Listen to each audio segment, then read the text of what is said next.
नमस्कार, मैं हूं आपके साथ मयंक। आज 19 तारीख है। पिछले 12 घंटों के अंदर ईरान और अमेरिका के बीच जंग और भी ज़्यादा तेज हो चुकी है। मैं आपको जानकारी दूंगा कि पिछली पूरी रात कहां पर हमले किए गए और ईरान की तरफ से क्या पलटवार किया गया। लेकिन इस वीडियो की शुरुआत में एक बड़ा सवाल, क्या ईरान और अमेरिका की जंग अब वर्ल्ड वॉर का रूप ले सकती है और क्या इसमें रूस और चीन की भी एंट्री होने वाली है। देखिए, मोहसिन रजाई जो कि ईरान के सुप्रीम लीडर के पॉलिटिकल एडवाइज़र हैं और अली खामेनी साहब के बेहद करीबी हैं, उनकी तरफ से जो बयान सामने आए वो बेहद चिंता पैदा करने वाले हैं। उनकी तरफ से ये बात कही गई, उनकी तरफ से वार्निंग दी गई कि अगर अगले 3 से 4 दिनों तक हमले जारी रहते हैं अमेरिका के, तो ये जंग एक बड़ा रूप ले सकती है और ईरान उसके बाद एक ऑल आउट वॉर करेगा। यानी उसके बाद फिर बीच में जंग रुकेगी नहीं, वो हमले जारी होंगे, नई लोकेशंस पर हमले होंगे। इतना ही नहीं, उन्होंने ये भी इशारा किया कि इस जंग का अब नतीजा, अगर ये आगे खिंचती है जंग, तो इसका नतीजा ये होगा कि रूस यूरोप पर हमला कर सकता है, चाइना ताइवान पर हमला कर सकता है। इस तरह की बातें सामने आई हैं। तुर्की जो है वो इजराइल पर हमला कर सकता है। यानी उनका इशारा इस ओर है कि क्या ये जंग अब वर्ल्ड वॉर का रूप ले सकती है। वो ऐसा क्यों कह रहे हैं, इस पर चर्चा होगी। लेकिन सबसे पहले बात करते हैं कि बीती रात कहां पर हमले किए गए। देखिए, इस वक्त की सबसे बड़ी खबर, एक बार फिर अमेरिका ने ईरान के ऊपर हमले किए हैं।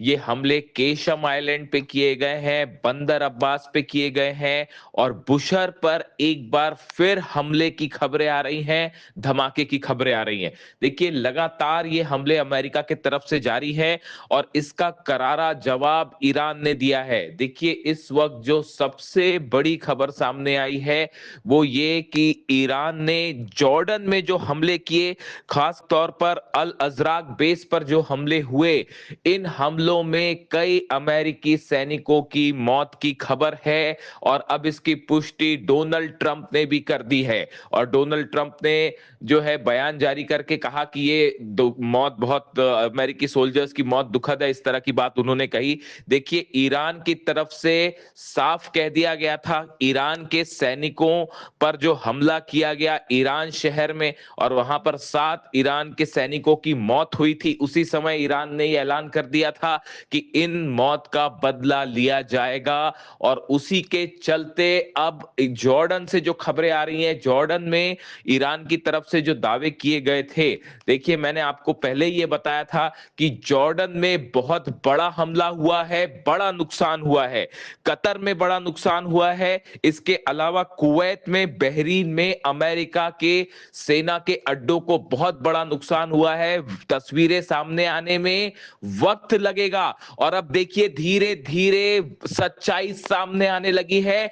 एक बार फिर हमने डंके की चोट पे जो दावे किए थे वो अब सही साबित हो रहे हैं। देखिए, अमेरिकी सोल्जर्स की मौत से पूरे अमेरिका में हड़कंप है और अब डोनाल्ड ट्रंप को भी इसके लिए जिम्मेदार ठहराया जा रहा है कि ईरान के साथ जंग क्यों की। हकीकत यह है कि जॉर्डन में अल अजराक बेस पर इस तरह की खबरें हैं कि कई फाइटर जेट्स तबाह हो गए हैं अमेरिका के और अब तो अमेरिकी सोल्जर्स की मौत और घायल होने की खबरों से पूरे इस जंग में एक नया मोड़ आ गया है और अमेरिका में भी हड़कंप वाले हालात है। देखिए, सऊदी में प्रिंस सुल्तान बेस पर जो हमला हुआ, अब इसकी तस्वीरें भी सोशल मीडिया में बाहर आ रही हैं। पहले ये कहा गया था कि इसको इंटरसेप्ट किया गया, लेकिन मिसाइल गिरने की तस्वीरें कई सोशल मीडिया में अब सामने आने लगी हैं। इसके अलावा कतर में अल उदैद बेस पर अर्ली वार्निंग सिस्टम और राडार को ईरान ने तबाह कर दिया है। ईरान की मिसाइल्स ने सीधा यहां पर रडार को हिट किया है, ऐसा बताया जा रहा है। इसके अलावा आप कुवैत की बात करें, कुवैत में अली अल सलेम बेस पर बड़े हमले हुए हैं और यहां पर भी अमेरिका के जो फाइटर जेट्स का हैंगर था उस पर भी हमले हुए, जो वार्निंग रडार्स लगे हुए थे उस पर हमले हुए। यानी देखिए, हालात ऐसे हैं कि अमेरिका के जितने बेसिस हैं जहां पर जो एक्टिव मोड पे थे, सबको ईरान ने धुआं धुआं कर दिया है। बहरीन में 5वें बेड़े का हेडक्वार्टर पूरी तरह से लगभग तबाह हो चुका है और बताया जा रहा है कि अब फंक्शनल स्टेज में ही नहीं है। यानी ईरान ने हमलों का जबरदस्त बदला लिया है और पूरे अमेरिका के बेसिस को बड़ा नुकसान हुआ है। अब देखिए ईरान की तरफ से कई बड़े ऐलान कर दिए गए हैं। पहला ऐलान तो ये है, ईरान ने अब ये कह दिया है कि अमेरिका के साथ जो समझौता हुआ था, जो एमओयू साइन किया गया था, अब ये पूरी तरह से खत्म हो गया है। ईरान ने समझौते को तोड़ने का ऐलान कर दिया है। ईरान की तरफ से कहा गया जिस तरह से अमेरिका ने धोखा किया है, ईरान के शहरों पर बमबारी हुई, आम नागरिकों पर बमबारी हुई, इंफ्रास्ट्रक्चर पर बमबारी हुई, इसके बाद अब अमेरिका से कोई बात नहीं होगी। अमेरिका से अब सिर्फ जंग और जंग की जाएगी। देखिए अली खामेनेई साहब भी हमेशा इसी बात पर ये बात उन्होंने हमेशा कही, मैं अक्सर ये बात कहता हूं, उन्होंने हमेशा ये कहा कि अमेरिका धोखा देता है, अमेरिका से बातचीत का कोई मतलब नहीं है। और आज मेरे सारे व्यूअर्स इस बात को देखें, समझे कि अली खामेनेई साहब जो बात कह रहे थे वो सच साबित हुई, वही सच साबित हुई, और इसी बात को इसलिए हम अक्सर दोहराते हैं। देखिए अब हालात ये है कि ईरान की तरफ से समझौता तोड़ दिया गया है और अब माना जा रहा है कि पूरे अरब में एक भयानक जंग छिड़ेगी, जिसमें पूरे अरब देश शामिल होंगे। एक साथ 8-9 देशों पर ईरान की तरफ से जबरदस्त हमले जारी है। देखिए इसके साथ ही एक और बड़ी वार्निंग दी गई है ईरान की तरफ से, और यह कह दिया गया है कि अगर अमेरिका की तरफ से हमले जारी रहे और अब फिर अमेरिका ने हमला किया तो यूएई का एयरपोर्ट उड़ा दिया जाएगा, सऊदी का एयरपोर्ट उड़ा दिया जाएगा, कतर में, दोहा में, जॉर्डन में, कुवैत में, बहरीन में, इन सभी मुल्कों में जितने एयर बेसिस हैं, एयर बेस ही नहीं जो एयरपोर्ट्स हैं, जो आम फ्लाइट्स के लिए इस्तेमाल किए जाते हैं, एविएशन सेंटर, एयरपोर्ट्स जो हैं वो उड़ा दिए जाएंगे। जिसके बाद दुबई में पैनिक वाले हालात हैं, सऊदी में पैनिक वाले हालात हैं, और हर शख्स इस बात से चिंता में है कि अगर एयरपोर्ट्स को निशाना बनाया गया तो इसका भयंकर नुकसान होगा। देखिए ऑयल को लेकर ऑलरेडी जो है वो अच्छी खासी तनाव देखने को मिल रहा है। हॉर्मूज पूरी तरह से बंद है। हॉर्मूज में माइंस फटने के बाद से बात साफ हो चुकी है कि ईरान की इजाजत के बिना यहां से जहाज नहीं निकल सकते।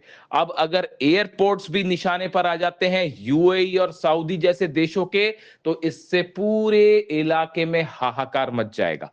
इसके साथ एक और बड़ी खबर, अहम खबर यह है कि ईरान की तरफ से बहुत बड़े जंग की तैयारी कर ली गई है। यानी जंग, और देखिए जंग ऑलरेडी जारी है, ईरान की तरफ से हमले हो रहे हैं, लेकिन अब ईरान ये मान के चल रहा है कि ये अब एग्जिस्टेंस की जंग होगी, आखिरी जंग होगी, और ये जंग लंबी चलेगी और बहुत भयानक हमले होने जा रहे हैं।